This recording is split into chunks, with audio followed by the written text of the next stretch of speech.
दूसरे दिन जहां हमने पहले दिन क्षमा की, जिससे क्रोध को जीता, आज मान का मर्दन करना है, यानी जिसके अंदर मैं है उसको खत्म करना है।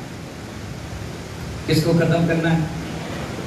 अब हथियार लेकर के मारपीट नहीं करना है। मैं यानी अहंकार, अहम, और अहम से अरहम तक की यात्रा करना है। आज पूरे दिन भर आपको कोई भी मान कसाए टकराव में नहीं आना चाहिए। आचार्य भगवान कहते हैं मार्दव का अर्थ होता है मृदुता। क्या? मृदुता। और उत्तम का अर्थ होता है श्रेष्ठ। श्रेष्ठ मृदुता जहां है वहीं पर मार्दव धर्म का आगमन है। आचार्य भगवान कहते हैं मान के ऊपर, त्याग करने के ऊपर प्रवचन करना बिल्कुल सहज और सरल है, लेकिन उस मान कसाय को अपने अंदर हटाने के लिए बड़ा टिपिकल जीवन है। आचार्य भगवान कहते हैं संपूर्ण मान को जीत सके, पर जीतने के मार्ग पर हम सब निकल चुके हैं, जीत नहीं पा रहे। दिगंबर संत भी मानवा 6वें और 7वें गुण स्थान वर्ती है। ये मान कसाय 9वें गुण स्थान से श्रावक को नीचे ले आती है, इसे श्रवण को नीचे ले आती है। इसलिए आचार्य भगवान कहते हैं ये मान कसाय संतों को भी नहीं छोड़ती। अगर संत भी ये कहें कि मैं तो समझ जाओ उनके अंदर भी कहीं ना कहीं अहंकार है। वो कहे हम या आप कहो हम, तो समझ जाओ उसके अंदर अहंकार की भावना धीरे धीरे समाप्त हो गई। कितना बड़ा चक्रवर्ती, कितने खंड का अधिपति, अपार धन दौलत, पैसा, रुपया, जायदाद, 96,000 जिनकी रानियां ही रानियां हैं, करोड़ों की संख्या में जिसका कुटुंब है, हाथी घोड़े लाओ लश्कर, पूरी तमाम विश्व का जो राजा है, ऐसा राजा भी जब नाम निकलने के लिए जाता है विजयात पर्वत पर, तो महानुभाव देखता है किसका नाम मिटाऊंगा तब मेरा नाम लिख पाएगा। और वो क्या करता है? बिना नाम लिखाए भरत चक्रवर्ती वापस आ जाता है। वो कहता है कि किसका नाम मिटाऊंगा? आज मैं मिटाऊंगा तो कल मुझे मिटाने वाला मिलेगा, और कल मुझे मिटाएगा तो परसों कोई उसको मिटाएगा। तो हम कितने लोगों को मिटाएं और मिटने में अपनी जिंदगी को खो देंगे। इससे अच्छा कुछ ऐसे काम कर जाओ जिसमें नाम की कमी ना रहे, अपने आप लोग नाम लेंगे। आज सब व्यक्ति उस भरत चक्रवर्ती को याद करते हैं। जितना नाम पत्थर पर लिखने वालों को याद नहीं किया जाता, उतना अच्छे सत्कार करने वालों को याद किया जाता। आचार्य भगवान करें जिस प्रकार अंक रहित शून्य का कोई महत्व नहीं है। शून्य आप कितने लिख दो, अगर उसके आगे अंक लिख दिए तो उसकी वैल्यू बढ़ जाती है।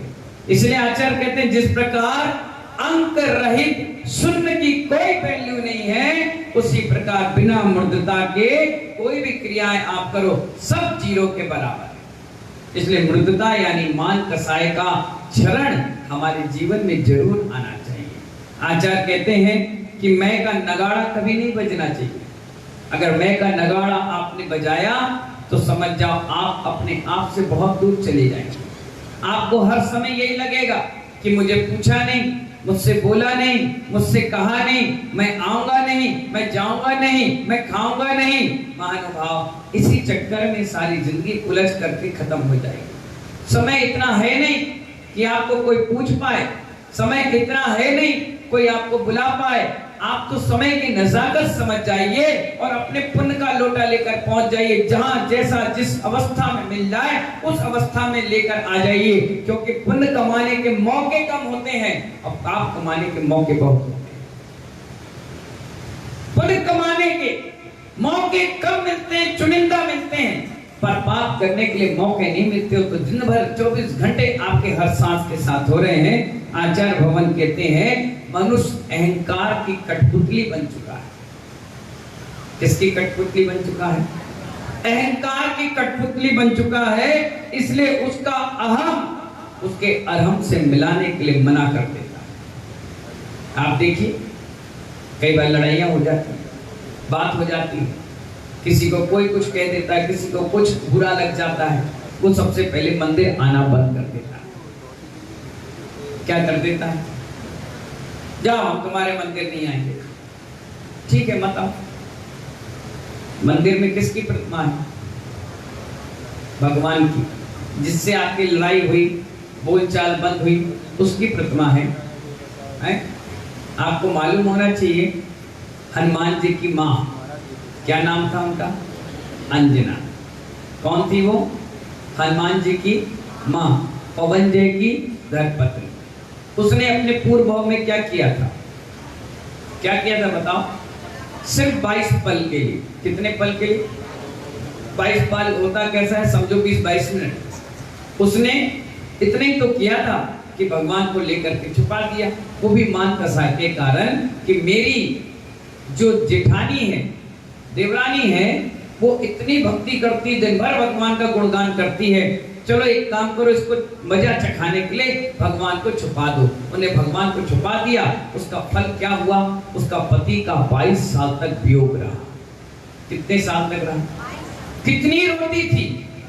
अरे आपको क्या मालूम, सीढ़ी पर खड़ी हो गई कि पवन जय आएंगे, कम से कम सीढ़ी से तो जाएंगे, मुझे देख लेंगे। और पवन जय उतरे सीढ़ी से और सामने खड़ी थी, निहार रही थी पवन जय को। पवन जय ने धक्का दिया, हट ऐसे, और भगा दिया। लोगों ने तो ये तक कहा कि घर में बच्चा पल रहा है और पवन जय तेरे साथ नहीं, ये किसका बच्चा है? आरोप भी लगे, प्रत्यारोप भी हुए, लेकिन महानुभाव पुण्य की गगरी एक ना एक दिन तो भरती है। जैसे पाप की भरती ऐसे पुण्य की। और 22 साल के बाद पवन जय को लगा कि नहीं, मुझे अपनी पत्नी को स्वीकार करना चाहिए। और 22 पल का जो पाप कर्म का उदय था, पुण्य योग में बदल गया और वापस मिल गया।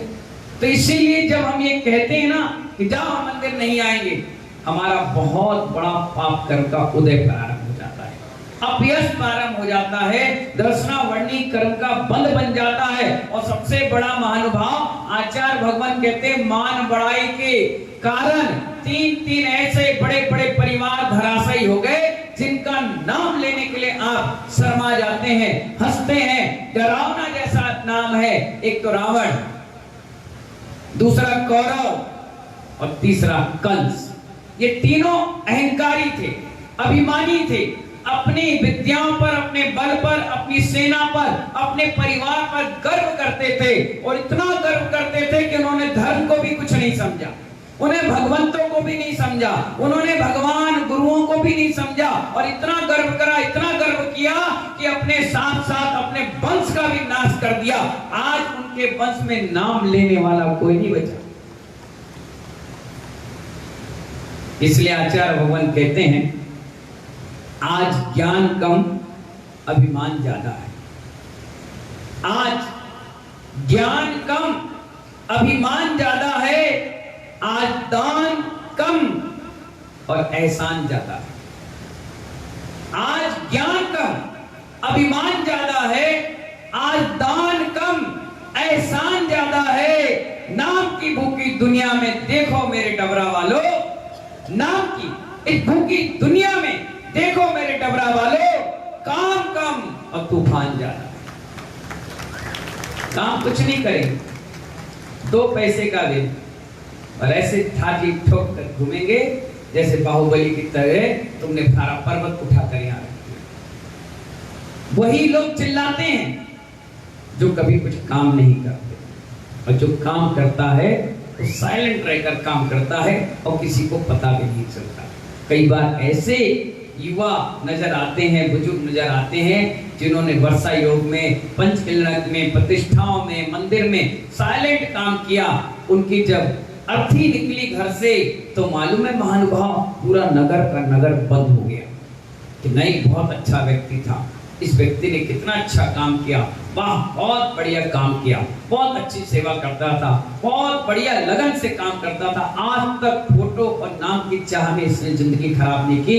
इसलिए पूरे नगर के लोग बिना बोले नगर बंद करके उसके साथ चलने लगे। अंतिम समय में आचार्य कहते हैं, और जो नाम का भूखा रहा तो जैसे ही वो गया, सबसे पहले लोगों ने मोबाइल देखा, अरे अच्छा हुआ धरती का बोझ चला गया है, गंदा कहीं का, दिन भर बदमाश, दिन भर उत्सववादी, दिन भर समाज को परेशान करता था। अब जिंदगी भर तो बद्दुआएं मिली, और मरने के बाद मुर्दे को उठाने वाला भी कोई नहीं मिला। पता चला नगर पालिका के डब्बे में चले गए।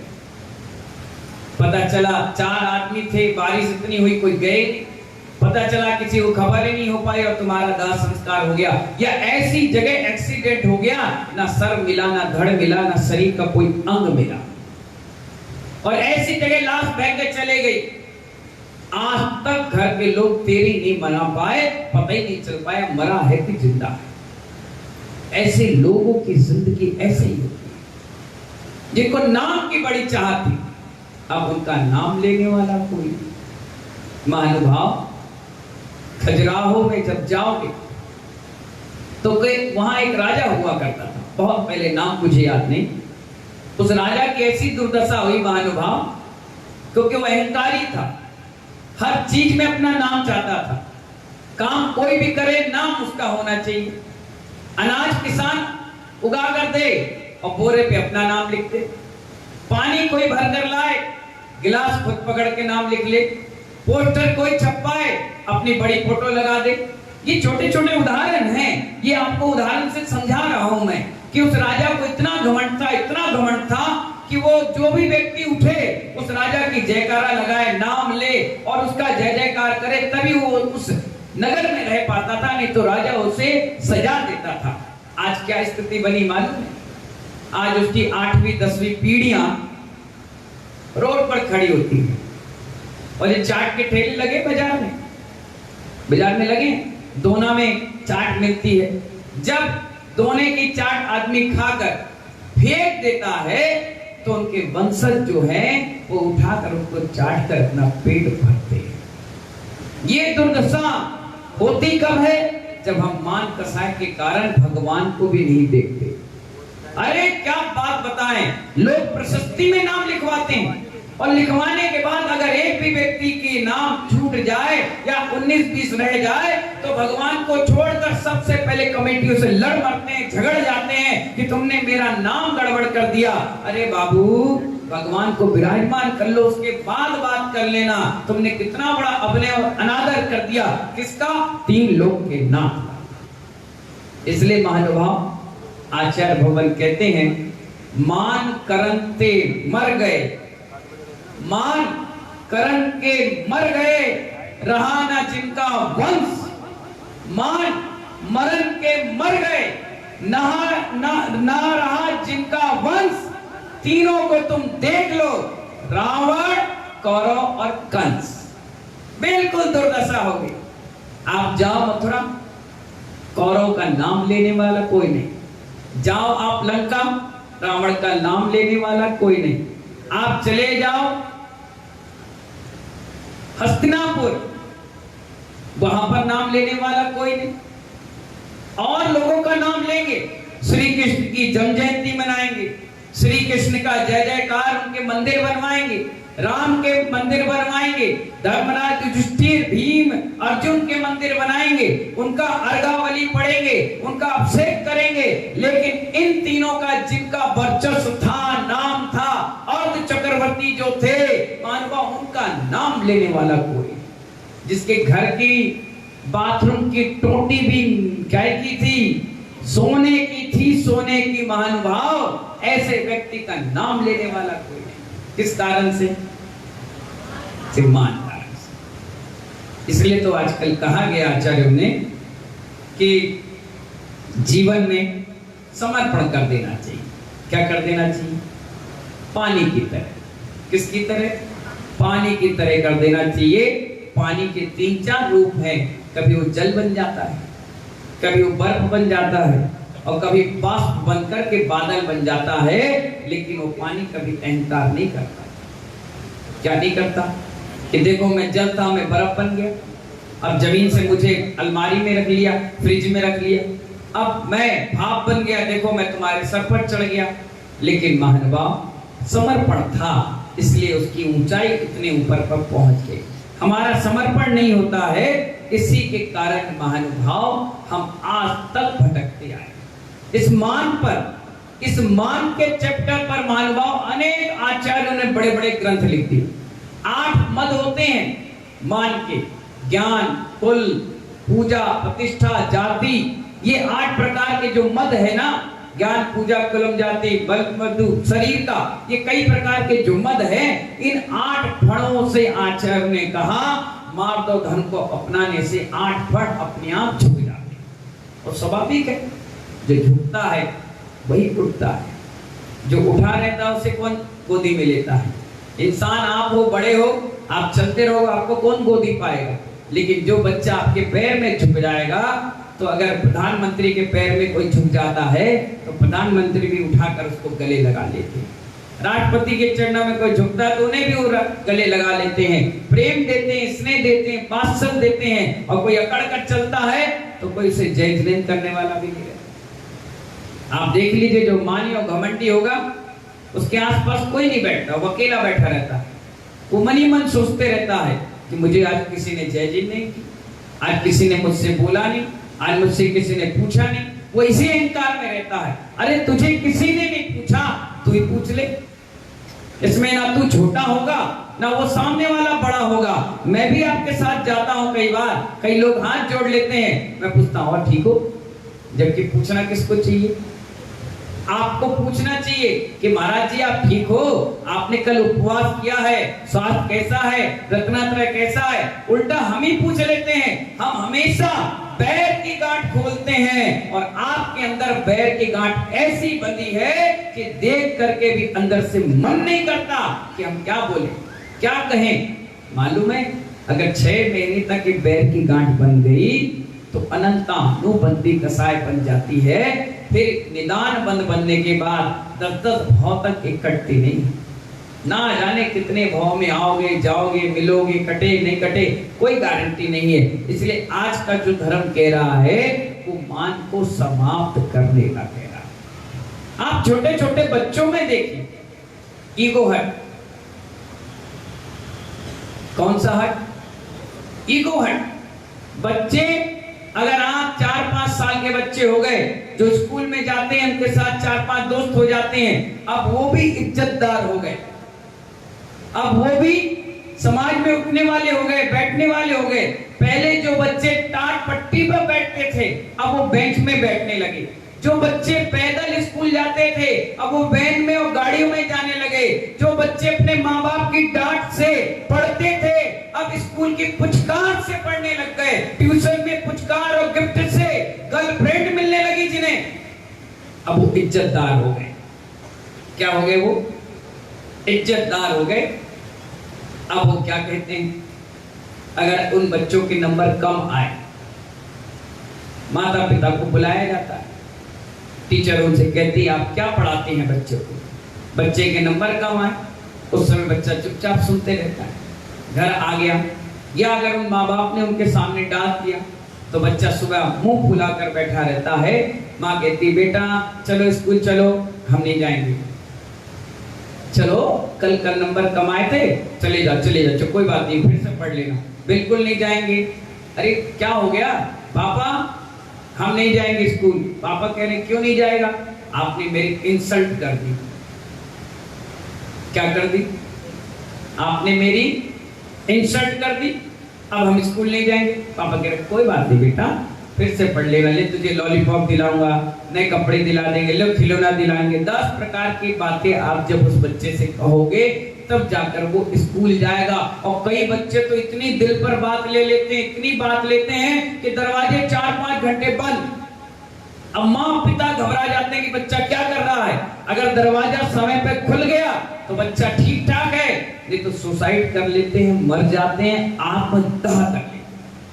इतना ईगो हट हमारे अंदर घुस चुका है, रग रग में समा गया, सांसों में अंदर बस गया है कि हम छोटे छोटे बच्चों को देखिए, हल्की सी बात में वो रूठ जाते। और पहले के बच्चे 2-4 पड़ जाते थे, जूते भी पड़ गए, चप्पल भी पड़ गए, फिर भी रोए गाए और चुपचाप अपने माता पिता का सम्मान करते। ये उंडा चप्पड़ी काल का ऐसा गजब का प्रभाव फैल गया है कि हर व्यक्ति के अंदर अहंकार आ गया। अगर यहाँ पर नाम ना लिया जाए तो कोई उठ करके नहीं आएगा। अगर नाम ना लिया जाए तो व्यक्ति पोस्टर में पैसे देना भूल जाएगा। व्यक्ति नाम ना ले तो द्रव्यदान भूल जाएगा। अभी बीच में संत भवन बन रहा था, लिस्ट आई और लिस्ट कागज एक ऊपर नीचे रह गया, एक व्यक्ति का नाम भूल गए, उसके घर पर गए तो कहता काय का पैसे। उसने कहा भैया तुमने कहे थे, तुम्हारे नाम की शिलापट लग गई, पोस्टर लग गया, ऐला तो लोगों ने बता दिया, कह दिया। बोले महाराज जी ने कहा हमारा नाम। तो बोले फिर? बोले बस डूब गए। बोले शिलापट लगे रहने दो, बैनर, बोले हो गए। अरे भैया शर्म करो भैया, तुम्हारा नाम ही तो नहीं बोले, फिर से बोलवा देंगे, अब क्या बोलना, हमारी बेइज्जती कर दी तुमने। अब बताओ भैया, इसमें इज्जत और बेइज्जती वाली कहां से बात आ गई? भाई आपको देना था, आपने दे दिया, आपने दे दिया, यही आपका सबसे बड़ा नाम हो गया। जिसने पोस्टर छपवाए उसको जानने वाला कोई नहीं है, लेकिन महानुभाव जिसने दे दिया उसको जानने वाला सारा जहां है। इसलिए महानुभाव मान बढ़ाई पे मर गए। कौन? देखो मान बढ़ाई करना था, मान बढ़ाई कर करके जिंदगी हो गई। किसी ने कहा हमसे बोला नहीं, हमारे घर में लेने नहीं आए, हमसे कहा नहीं महानुभाव, ये मान कसाय है। कौन सी कसाय है? मान कसाय है। और इस मान कसाय से आपका भला होने वाला नहीं है, ना भला होने वाला है और ना लाभ होने वाला है। एक बहुत सुंदर उदाहरण सुनिए इस मान बढ़ाई पर, बहुत प्यारा उदाहरण।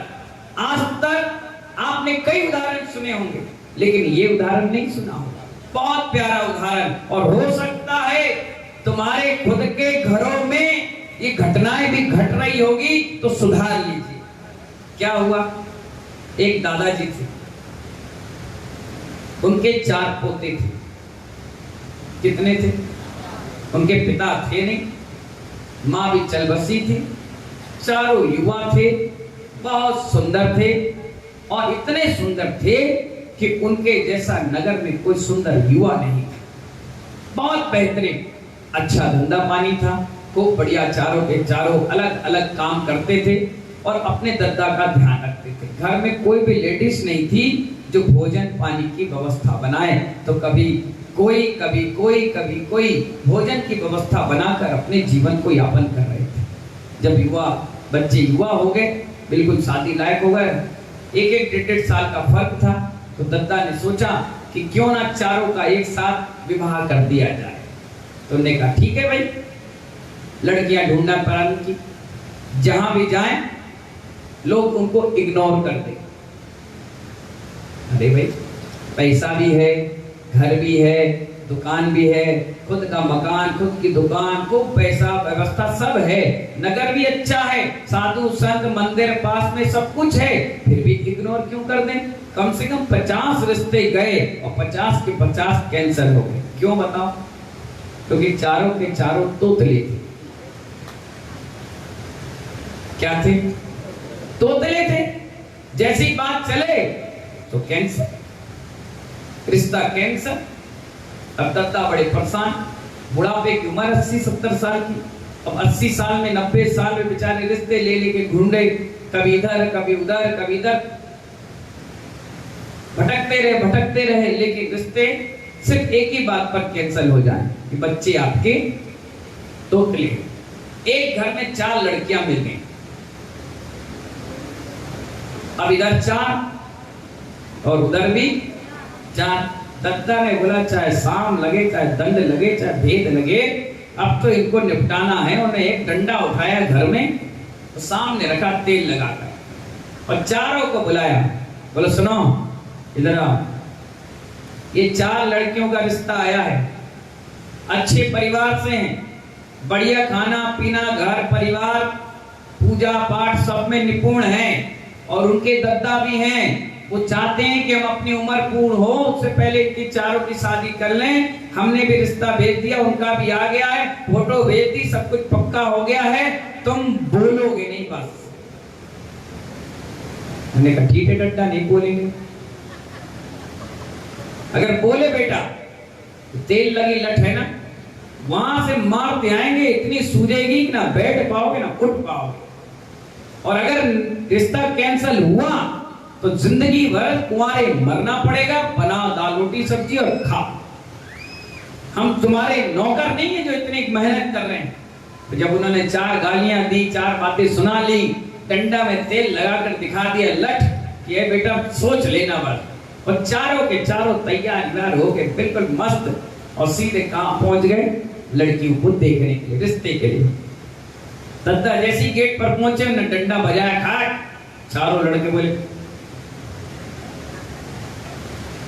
आवाज नहीं निकले।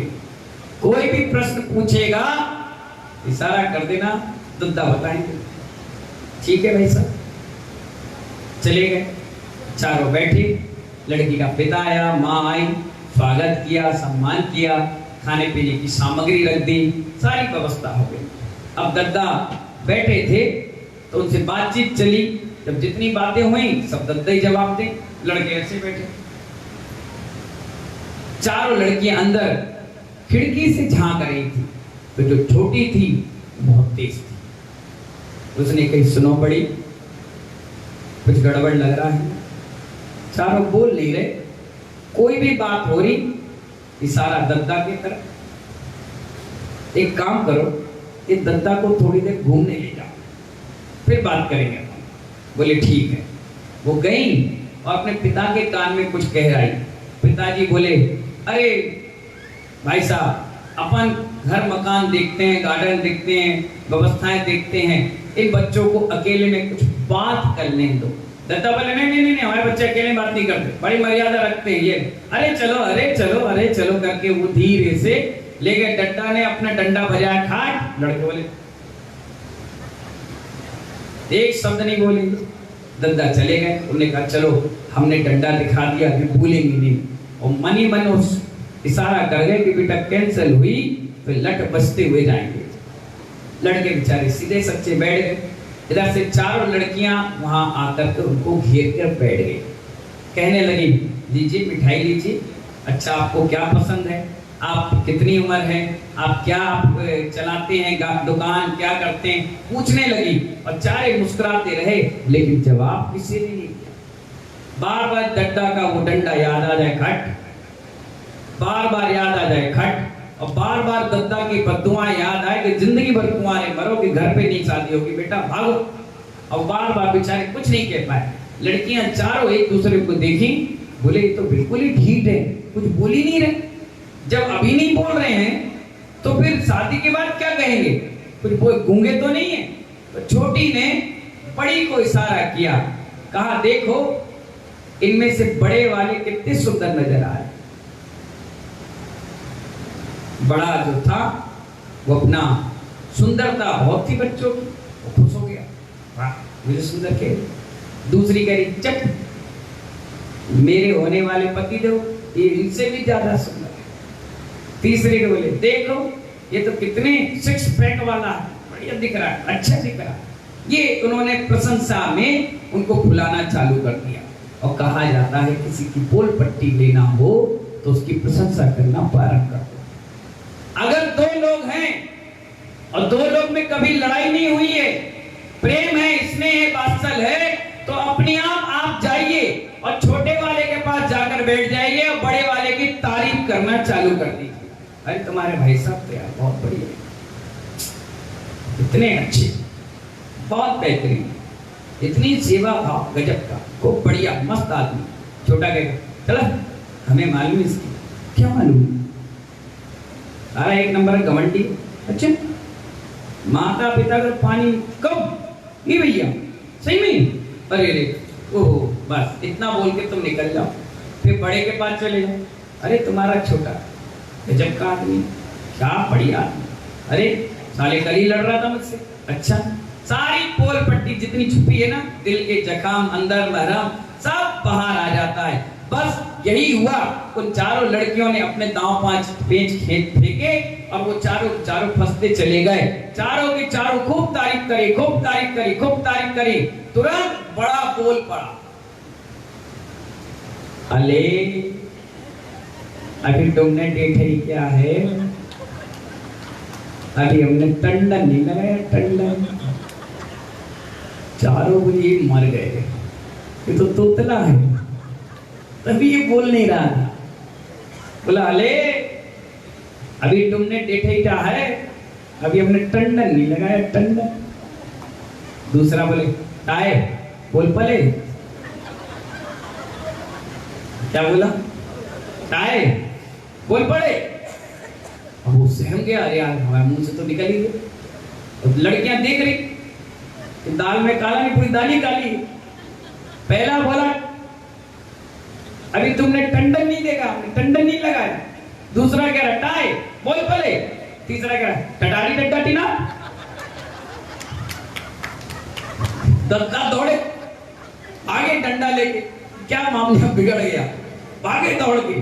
और जैसे ही आए उन्हें पहले छोटे को दिखाया डंडा, बोले डड्डा, तुम बोले तुम बोले तुम बोले, हम तो टुप टाप थे। चारों लड़के ने बोले सत्यानाश हो भैया, बच गई जिंदगी। चारों के चारों तोते मरे। डड्डा ने देर सटाई करी, देर सटाई करी, और आज तक बच्चे बेचारे शादी से लालायत बैठे। प्रशंसा मीठा जहर है।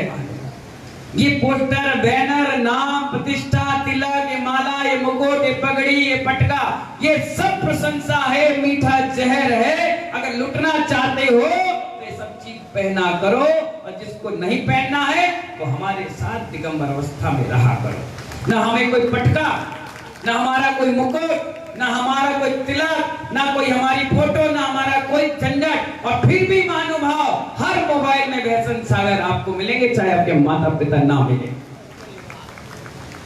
हर फोटो में व्यसन सागर मिलेंगे। क्यों? क्योंकि व्यसन सागर इन सब चीजों से दूर हो चुका है।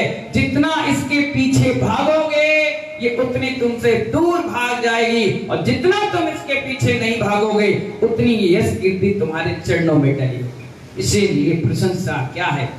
मीठा जहर है। और इसी जहर को पी पीकर आज तक हम अहंकार के उस शिखर पर चढ़ चुके हैं जहां हमारे पचरंगे झंडे को भी स्थान नहीं मिलता, जहां हमारे भगवान को भी स्थान नहीं मिलता। कई जगह देखिए लोग भगवान का भी अपमान कर देते हैं, गुरुओं का अपमान कर देते हैं, सिर्फ इस अहंकार के कारण। इसलिए आचार्य भगवान कह रहे हैं आज मान का मर्दन का दिन है। किसका दिन है? मान का मर्दन का दिन है। जितना हो सके कोशिश करिए। मुझे मालूम है तुम ग्रस्त में हो, तुम्हारे अंदर कुटिलता भरी हुई, तुम्हारे अंदर अहंकार भरा हुआ, लेकिन कोशिश करिए। 364 दिन मान के कारण जीवन खराब करते हो। आज 10 लक्षण का मान का मर्दन है। आज कम से कम बिना मान के जीवन जियो, आज बिना स्वाभिमान के जीवन जियो। आज बिल्कुल भी ईगो हट अपनी जिंदगी में नहीं आना चाहिए। इन्हीं मंगल भावनाओं के साथ जीवन जिए कि हमें इस धरती पर कुछ अच्छे काम करना है जिससे लोग मरने के बाद याद कर पाए। लेकिन महानुभाव ये ना हो कि मरने के बाद लोग सिर्फ बददुआएं दे, अच्छा हुआ मर गया। ये कहना चाहिए नहीं, ये अच्छा व्यक्ति था जो हमारे बीच से चला गया, इतनी सेवा करता था, इतनी लोगों के अंदर की भावना पवित्र थी कि ऐसा व्यक्ति यदा कदा ही पैदा होते हैं। तो इन्हीं मंगल भावनाओं के साथ महानुभाव मान का मर्दन करके अपने जीवन को जिए और पवित्र भावों के साथ रहें, और कोशिश करिए जितना हो सके इस मान को छोड़ने का प्रयास किए। इन्हीं मंगल भावनाओं के साथ जय बोले आचार्य गुरुवर विराट सागर जी महाराज की।